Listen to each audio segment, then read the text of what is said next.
السلام عليكم ورحمة الله وبركاته. تشاهدوا ملخص مباراة السيلية والريان الدوري القطري في بطولة الدوري، لذلك يبحث جمهور الريان عن أن تكون من الريان والمتصدر نادي السد وصل إلى 12 نقطة. السد بعد انتصاره في مباراة اليوم في القسم الثاني ومواجهة أمام نادي السيلية. كرة بمحاولة خطيرة ملعوبة جدا تصطدم في الشباك الجانبية، كرة عبد العزيز حاتم ملعوبة بشكل مثالي جدا، تمريرة من ياسين ابراهيمي في غاية الروعة. حاتم عندما كان مع نادي الإخريطيات ثم ذهب بعد ذلك وكان حاضرا بقميص نادي الاتحاد. الكرة لمصلحة نادي السيرية الآن على مشارف في منطقة الجزاء، ملعوبة المحاولة خطيرة،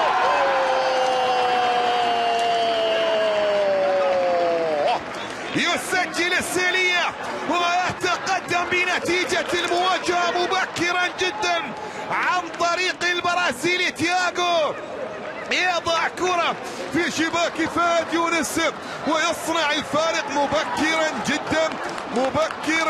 هذه المحاولة هنا الكرة بدأت في المرة الأولى، لا والله المدافع شجاع خليل زادة هو من يضع الكرة في مرمى فريقه الإيراني الذي يتواجد أساسيا في مكان غير مكانه. في اللقطة الماضية يضرب ويسجل حضوره بشكل متميز، لكن هو من يسجل أيضا هدف في المباراة الوحيد يسجل في مرمى.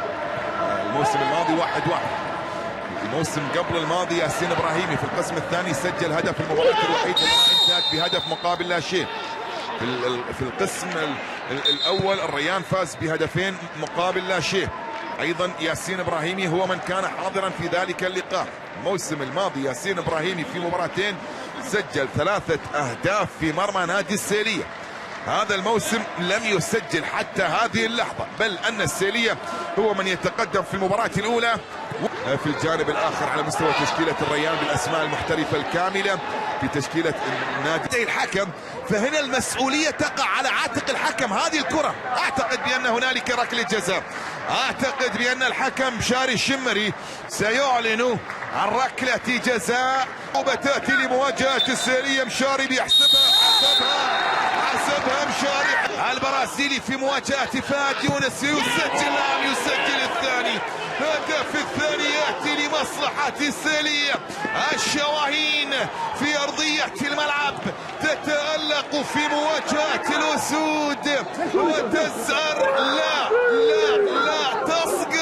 تصقر هنا في ملعب جاسم بن حمد ليتقدم السيلية بثاني الأهداف وبأقدام البرازيلي اللاعب تياغو يسجل بعد ما كان خلف الهدف الأول وخطأ شجاع زاد.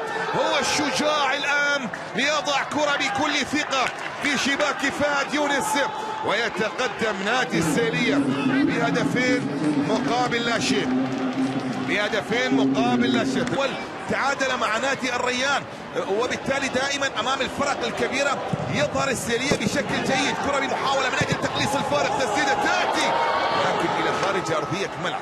لما لوران بلان يدرب دامي تراوري راح يستغرب كيف صار مدافع، لان لوران بلان مدافع ويلعب في نفس مكان دامي تراوري، فراح يستغرب شلون صار مدافع. كره بمحاوله مرور الان فيها رضا ايام امام رامين رضا ايان، عود بالكره يلعبها الى ياسين، الى عبد العزيز حاتم يسدد، تصطدم الكره. السيلية على حساب نادي الغرافه في بطوله الدوري. كره بمحاوله عرضيه داخل منطقه الجزاء راسيه الان، لكن تغطيه منها دخول في التوقيت المناسب، تغطيه دفاعيه، عوده من اجل المحافظه على مكتسبات شوط المباراه الاول بالنسبة لنادي السيلية. فرصة من أجل تسجيل الهدف الثالث وتسديدة تأتي لكن مرت بجوار القائم. ميمي يضرب كرة مرت بجوار القائم. 5 أهداف لميمي، 1 في الريان، 2 في الإخريطيات، 2 في الغرافة، و1 في مرمى الاتحاد. عفوا 6 ميمي، وينضم الى ميمي بشار رسل، كلهم مميزين جدا. كرة بمحاولة ملعوب، ياسين مميز رائع جدا من الاسماء الرائعة. كرة بمحاولة الان، ولكن ايضا التصدي يجب ان يصل الى التناغم. كرة باقدام حاتم ملعوبة. اللقطة الماضية مرت من امام الجميع، تحولت الى خارج ارضية الملعب. ركلة مرمى الكأس وبطل الدوري يذهبون مباشرة إلى دوري المجموعات، بعد ذلك ثاني الدوري، ثالث الدوري، رابع الدوري إذا ما كان أحد هذه الأسماء هو بطل الكأس. الفريقين اللي يخوضون الأدوار التمهيدية، لكن السد ولد حيل راح يلعبون بشكل مباشر. والدخول، عودة بالكرة والمحاولات الماضية، التقدم يأتي في هذه المرة عن طريق حمد العبيدي، عرضية داخل منطقة الجزاء، التحام وصافرة وخطأ. أول أهدافه سيعود بالمباراة وسيعود بنتيجتها، وقد يكسب نقاطها الثلاث، يمتلك فرصة للتسجيل الآن بمحاولة عرضية داخل منطقة الجزاء، لكن أبعدت في التوقيتية في أرضية الميدان. المحاولة الآن بكرة مرتدة أمامية خطيرة، لكن فهد يونس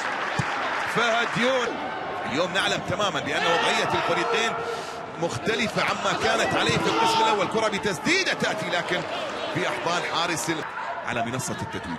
كرة بمحاولة تصل إلى مهند علي داخل منطقة الجزاء، فرصة من أجل الهدف الثالث ويسجل تياغو، لكن راية موجودة والتسلل حاضرا على البرازيلي. التسلل حاضرا على البرازيلي يوسف الشمري. الآن أعتقد بأنه اتخذ القرار. لا، واضحة راية موجودة وقرار سليم. الراية أعطت الريان حق، لأن لا وجود لهدف في اللقطة الماضية. الآن ممكن أن يأتي الهدف، دخول إلى داخل منطقة الجزاء، كرة لمحاولة خطيرة جدا، لكن مرت كرة ميمي مرت إلى خارج أرضية الملعب. رمية تماس هذه الكرة، هنا التوغل، هنا المحاولة، هنا الدخول إلى منطقة الجزاء، هنا الانطلاق، هنا الاختراق عن طريق ميمي، هنا الحسرة منذ بداية الشوط الثاني بمحاولة تأتي وتسديدة. يا سلام، حلوة الكرة الماضية، والأحلى هو التدخل من فهد يونس. هذه الكرة لعبها رامين في زاوية وفي مكان صعب، وردة فعل مميزة جدا من فهد يونس الذي يرتقي ويبقي الريان في المواجهة. برافو فهد. والجماهير يعني الريان يبون 3 أهداف، يبحثون عن الأول الآن. كرة ملعوبة داخل منطقة الجزاء لكن أبعدت. كرة فيها تقدم، محاولة لمصلحة نادي السيلية ملعوبة، لكن أيضا اصطدمت، تحولت إلى خارج أرضية الملعب، ركلة ركنية على يسار فهد يونس. انطلاقة ميمي من جديد، مر بكل سهولة من أمام دامي تراوري، ثم بعد ذلك من أمام ميركادو. الكوارث نفس الشيء. كرة بمحاولة وتسديدة إلى خارج أرضية الملعب، ركلة مرمى.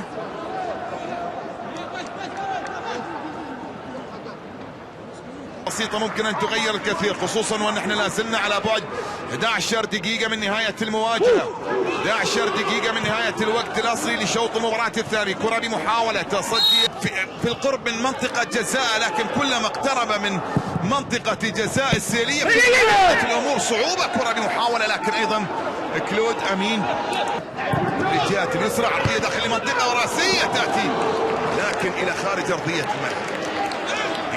أرضية الملعب. كرة علي فريدون خطيرة جدا، أخطر محاولات الريان هذه الكرة العرضية الماضية، والارتقاء من فريدون يضرب كرة مرت بجوار القائم، تحولت إلى ركلة مرمى.